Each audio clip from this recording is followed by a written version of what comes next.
আমাদের প্রশ্ন হচ্ছে the price of cloth raised by 60%, অর্থাৎ কাপড়ের দাম হচ্ছে গিয়ে পরে 65% বেড়ে গেছে। How much percent must a house holder reduce his consumption of cloth, অর্থাৎ একজন হাউস হোল্ডার তার যে ক্লোথের কনজাম্পশন আছে সেটা ওকে কতটা কম করতে হবে so as not to increase his expenditure, যাতে করে ওর যে এক্সপেন্ডিচার আছে সেটা না বেড়ে যায়। তো আমাদের অরিজিনাল প্রাইস কি ছিল 100%, আর দাম কত বেড়েছে 65%। তো নিউ প্রাইস কি হয়ে যাবে, নিউ প্রাইস হয়ে যাবে 100 প্লাস 65 ইকুয়াল টু 165%। এবারে এই যে 65% দামটা বেড়েছে এটাকে আমরা কি করব, পার্সেন্টে কনভার্ট করব।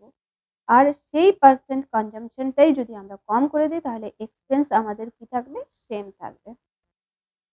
65 ডিভাইডেড বাই 165 ইন্টু 100 করব এটাকে পার্সেন্টে কনভার্ট করার জন্য। 20 পাঁচে 100 আর 33 পাঁচে 165। তো এখানে আমাদের থাকছে 1300 divided by 33 equal to 33 whole 13 by 33%। চলে আসছি আমাদের নেক্সট কোয়েশ্চেনে। এই নেক্সট কোয়েশ্চেনটাও আগের কোয়েশ্চেনের মতনই। আগের কোয়েশ্চেনে প্রাইসটা কি হয়েছিল, বেড়েছিল।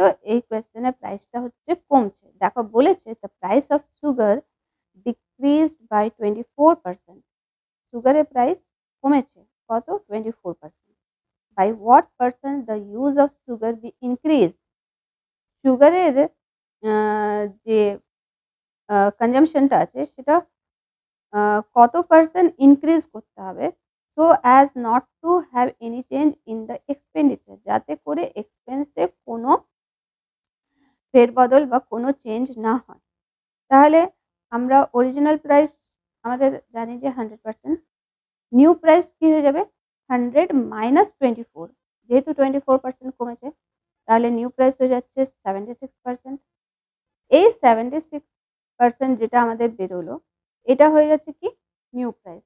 আর এটাকে আমরা পার্সেন্টে কনভার্ট করার জন্য কি করব, 24 ডিভাইডেড বাই 76 ইন্টু 100। তো এখানে 4 দিয়ে কাটাকাটি করছি, 4 ছয় 24 আর 19 4 এ 76। তাহলে এখানে আমাদের থাকছে 600 divided by 19 equal to 33 whole 11 by 19%। এটাই আমাদের অ্যান্সার হবে। অর্থাৎ এই পার্সেন্টেজটা যদি আমরা বাড়িয়ে দিই তাহলে আমাদের কোনো চেঞ্জ হবে না এক্সপেন্সে।